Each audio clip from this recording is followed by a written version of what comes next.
So hello guys, কেমন আছো? Welcome to my new video. আমি আজকে এসে গেছি পশ্চিম মেদিনীপুরের সবং থানার অন্তর্গত তেজন্তপাড়ার একটি পুরনো রাজবাড়িতে। রাজবাড়িটির পুরো ইতিহাস বলবো এবং এটা কত সাল পুরনো সেটাও বলবো। তার আগে তোমাদের বলছি চ্যানেলটা সাবস্ক্রাইব এবং লাইক করে দাও। এই বাড়িটি প্রায় 200 থেকে 300 বছর পুরনো। এই বাড়িটিতে রাত্রির কোনো ব্লগ দেখতে চাও তোমরা কমেন্ট করে জানাতে পারো। চলো তোমাদের ভিতরটা পুরোটা ঘুরে দেখাচ্ছি। এবং এই বাড়িটি তৈরি করা হয়েছিল এবং ইট এবং ইটের গুঁড়ি দিয়ে।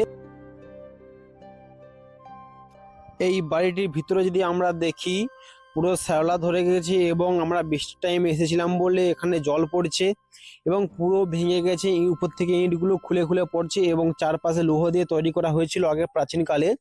লোহগুলো এখনো অক্ষত অবস্থায় রয়েছে। আমরা ভিতরে রেখে তোমাদের দেখাচ্ছি। আমরা ভিতরে গিয়ে দেখতে পেলাম এখানে কাঠ এবং বালি টঞ্চিপ রাখা ছিল এখনো। এগুলো হয়তো রেখেছে এখানে যারা বসবাস করে, তারাই হয়তো এখানে বৃষ্টির হাত থেকে বাঁচানোর জন্য রেখেছিল। ভেতর পাশে পুরো দেওয়ালগুলো ফেটে গেছে এবং ইটগুলো আবার খুলে খুলে পড়ছে। পুরো অন্ধকার লাগছে জায়গাটা, অনেক ভয়ানক জায়গাটা। এই জন্য ওই পাশটা যেটা ছিল একদম সামনের পাশ, এখন যেখানে রয়েছে একদম সাইড।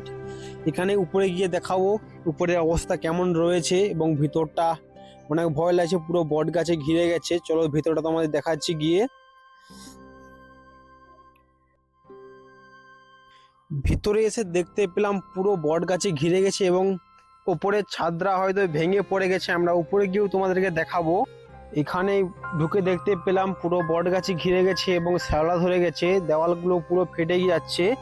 চলো তোমাদের উপরে গিয়ে দেখাচ্ছি কেমন অবস্থায় রয়েছে। এখানে দেখতে পাচ্ছি ছোট সিঁড়ি রয়েছে। সিঁড়িটা এত ছোট কেন তোমরা যদি জেনে থাকো কমেন্টে জানাবে।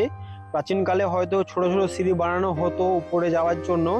চলো আমরা উপরে গিয়ে তোমাদেরকে দেখাচ্ছি কেমন অবস্থা রয়েছে। উপরে উঠে দেখছি পুরো আগলিটা পুরো খোলা রয়েছে এবং মাথার উপরে কোনো ছাদ নেই। পুরো এই জায়গাটা এসে দেখতে পেলাম পুরো নিচটা ফাঁকা। ক্যামেরা নিয়ে আমি তোমাদেরকে দেখাচ্ছি কেমন। আমরা ওখানে একটু আগে দাঁড়িয়েছিলাম, আমরা উপরে চলে এসেছি। পুরো ভেঙে গেছে, দেখতে পাচ্ছ পুরো উপরটা ভেঙে গেছে এবং ও সাইডটা পুরো ফেটে গেছে, পুরো উপরটাও ফেটে গেছে। চলো এখান থেকে আমরা গিয়ে অন্য সাইড তোমাদের দেখাচ্ছি। চলো এখান থেকে আমরা এখন চলে যাচ্ছি। পুরো ফেটে গিয়েছে বলে এখানে বেশিক্ষণ থাকার সেভ হবে না।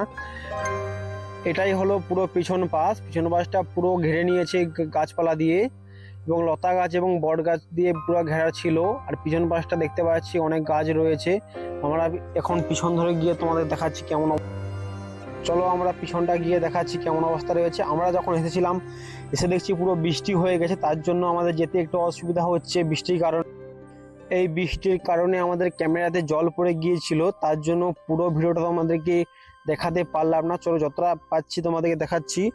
এখন আমরা পিছনটা গিয়ে দেখাবো কেমন অবস্থায় রয়েছে। আমরা পিছনে যাওয়ার চেষ্টা করছি, বৃষ্টির কারণে পুরো রাস্তা ভিজে গেছে, যেতে একটু অসুবিধা হচ্ছে। আর তোমাদেরকে বলছি যারা চ্যানেলটা সাবস্ক্রাইব করোনি এখনো চ্যানেলটা সাবস্ক্রাইব করে যাও এবং কমেন্ট।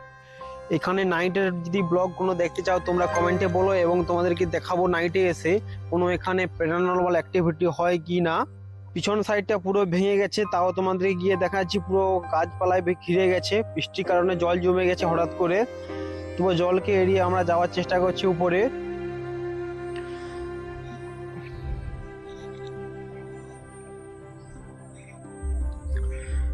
আমরা এখানে চলে এসেছি, এখন ঘরে ঢোকার চেষ্টা করছি। পিছন সাইডে এসে দেখছি একটি সুড়ঙ্গ রয়েছে। এই সুড়ঙ্গটাই হয়তো রাজাদের কোনো গুপ্ত জায়গা ছিল। আমরা এখানে এসে দেখতে পাচ্ছি পুরো অন্ধকার রয়েছে। অন্ধকার অবস্থায় তোমাদের দেখানোর চেষ্টা করছি। আমাদের কাছে লাইট নিয়ে গিয়েছিলাম না তখন, তার জন্য তোমাদের পুরোটা দেখাতে পারিনি। ফোনের লাইট দিয়ে যতটা সম্ভব তোমাদের দেখানোর চেষ্টা করলাম। পুরো মাটি ভরে চাপা পড়ে গিয়েছিল, তাও তোমাদের দেখাবার চেষ্টা করলাম। এরকম ভিডিও দেখতে হলে আর চ্যানেলটা সাবস্ক্রাইব করে যাও। এর পার্ট 2 জলদি আসতে চলেছে। আরও ভিতরটা তোমাদেরকে ঘুরে দেখাবার চেষ্টা করব। চ্যানেলটি সাবস্ক্রাইব করে দিয়ে যাও। Thank you.